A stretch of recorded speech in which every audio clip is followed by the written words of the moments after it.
आज मैं आपसे वाटर सप्लाई सिस्टम के बारे में बात करूंगा, यानी पीपीआरसी के बारे में। ठीक है, ये वॉशरूम है। इधर हमारा वेंटी आ जाएगी। वेंटी का एक हॉट वाटर का कनेक्शन है, एक कोल्ड वाटर का कनेक्शन है। ठीक है, गर्म और ठंडे पानी का। उसके बाद आपका कमोड आ गया। कमोड के साथ ये आपकी टैंकी का पॉइंट है। इसके साथ आपका यहाँ पे आपका सिंगल बिबकॉक विद मुस्लिम शावर या डबल बिबकॉक विद मुस्लिम शावर का पॉइंट है।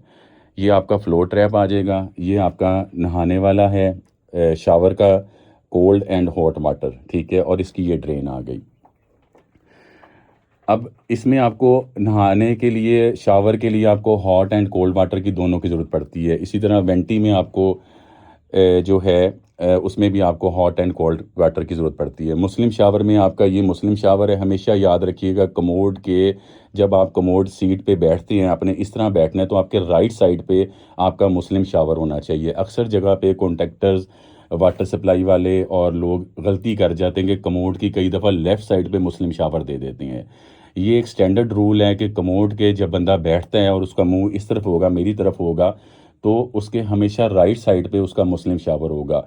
उसको मुस्लिम शावर वहाँ पे पॉइंट ज़रूर होना चाहिए राइट साइड पे, नॉट के लेफ़्ट साइड पे। एग्जैक्ट जो है इंटरनेशनल रूल है सब, और एक स्पेसिफिकेशन भी ये कहती है, और एक फिजिकली ज़रूरत भी इसी चीज़ की पड़ती है। कमोड के हमेशा राइट साइड पे मुस्लिम शावर होता है। मुस्लिम शावर का वो पॉइंट हो जाएगा सिंगल बिब कॉक के साथ या डबल बिब कॉक के साथ, और ये वाला जो पॉइंट होगा ये आपका टैंकी को कनेक्शन देगा। ठीक है, टैंकी फिल करने के लिए, कमोड की टैंकी फिल करने के लिए। और इधर आपका शावर मिक्सर लग जाएगा और यहाँ पे बेसन मिक्सर लग जाएगा।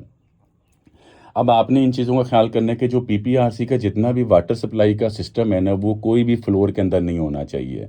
क्योंकि मैंने पिछली वीडियोस में आपको बताया था कि यूपीवीसी में आपको मैंने सारा डिटेल ब्रीफ कर दी थी। फ्लोरिंग के अंदर किसी भी किस्म की वाटर सप्लाई लाइनें नहीं होनी चाहिए। उसमें सिर्फ यूपीवीसी की सीवरेज लाइनें होनी चाहिए। वाटर सप्लाई लाइनें जितनी भी है वो आपकी दीवार के अंदर होनी चाहिए। और इस चीज़ का एक और ख़्याल कीजिएगा, जो हमारा फिनिश फ्लोर लेवल होता है, एफएफ लेवल कह लें आप, जब टाइल हमारी लगने के बाद, टाइल जब हमारी वॉशरूम्स में फ्लोर पे लग जाती है, उसका एक निशान लगा लें। ठीक है, आपने एक निशान लगा लिया कि जी आपका फ्लोर यहाँ पे तैयार हो जाना है। बेशक आप फुट का निशान लगा लें, प्लस 1 फुट पे निशान लगा लें, फुट लेवल का निशान लग जाएगा। कॉन्ट्रैक्टर्स को और जो लेबर होती हैं उनको मेरी बात की समझ आ रही होगी कि फुट लेवल का निशान लगा लिया, 2 फुट लेवल का निशान लगा लिया प्लस पे रख के। तो आपने 1 फुट पे निशान लगा लिया, वहाँ से आपने मेजरमेंट करनी है नीचे। जी हाँ, यहाँ पे हमारा फिनिश फ्लोर लेवल होगा, यहाँ पे हमारी टाइल लग जाएगी, टाइल का टॉप होगा। उससे आपने 1 फुट ऊपर रख के आपने एक वाटर सप्लाई लाइन चला देनी है। ठीक है, और प्लस उसके साथ आप 1 फुट प्लस रख के दूसरी लाइन भी चला सकते हैं। ठीक है, आपने यानी मेजरमेंट एग्जैक्ट रखनी है, ताकि कल को कोई इशू आता है तो आपको पता हो कि इस टाइल के नीचे मेरी कोल्ड वाटर लाइन है और इस टाइल के नीचे मेरी हॉट वाटर लाइन है। ठीक है, अगर कल को कोई मसला आता है तो आप सिर्फ वही एक टाइल आपको तोड़नी पड़े कल को रिपेयर करने के लिए। और वो मसला कैसे आ जाता है, मिसाल के तौर पे मुस्लिम शावर का ऊपर कैप लगाना है उसने, जहाँ पे हम होल्ड करते हैं मुस्लिम शावर को, वो कैप वाला आता है, ड्रिल करता है और पाइप डैमेज कर देता है। ठीक हो गया। आपने यहाँ पे शावर ग्लास लगाना है। शावर ग्लास लगाने के लिए आपको शीशा लगाना पड़ेगा। टेम्पर्ड शीशा लगाएंगे 8 mm का। ठीक है, अब उसकी ब्रैकेट लगाने के लिए आएगा बंदा, उसको तो नहीं पता वाटर सप्लाई लाइनें किस किस हाइट पे है। वो आएगा अपना क्या नाम है, वो ब्रैकेट लगाने के लिए ब्रैकेट लगाएगा, वो ड्रिल मारेगा, पीपीआरसी डैमेज कर देगा, फिर दोबारा नए सिरे से टाइलें तोड़नी पड़ेंगी। तो इसलिए आप इन चीज़ों का फ्यूचर में आपको एक टाइल तोड़नी पड़े उसको रिपेयरिंग करने के लिए, और प्लस आप कम से कम ऑनर को इस चीज़ का पता होगा, मेरा pipeline water supply line cold water की यहाँ पे इतने हाइट पे है और हॉट वाटर की इतनी हाइट पे, तो कम से कम जो शीशा लगाने वाला है उसको बता सकेगा कि भाई तुमने ब्रैकेट इस हाइट पे जाके लगानी है शीशा होल्ड करने के लिए। ठीक है, ताकि आपने बेसिकली ड्रिल से बचना होता है, क्योंकि पीपीआरसी क्या है, प्लास्टिक पाइप है, पीपीआरसी क्या है, तो आपने इस चीज़ से ड्रिल से बचना होता है कि ताकि ड्रिल वगैरह ना कोई ऐसी हो जाए जिससे आपकी वाटर सप्लाई लाइन डैमेज हो जाए।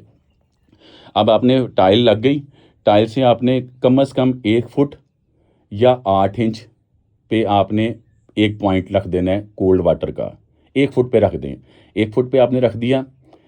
इससे आगे ऊपर वाला जो है वो भी 1 फुट पे रख लें। अब आपके पास 2 निशान हो जाएंगे जी। फ्लोर टाइल से आपका 1 फुट प्लस पे कोल्ड वाटर का पाइप जा रहा है सीधा, और उससे कोल्ड वाटर से 1 फुट प्लस पे दूसरा हॉट वाटर का जा रहा है, यानी फ्लोर से आपका 1 फुट पे एक लाइन होगी, फिर फ्लोर लेवल से 2 फुट पे दूसरी लाइन होगी। आपको याद रहेगा एग्जैक्ट, आप कम से कम अगले को ब्रीफ कर सकते हैं, शावर ग्लास वाले को, किसी को भी आप कोई बात एसेसरीज लगाते हैं, टिश्यू पेपर होल्डर लगाते हैं, चीज़ें लगाते हैं, आपको पता होगा इस जगह पे वाटर सप्लाई लाइन जा रही है और यहाँ पे भाई आपने ड्रिल नहीं करना जो भी बंदा लगाने आएगा, ताकि आपका किसी किस्म के कोई डैमेजेस के चांसेस ना हो।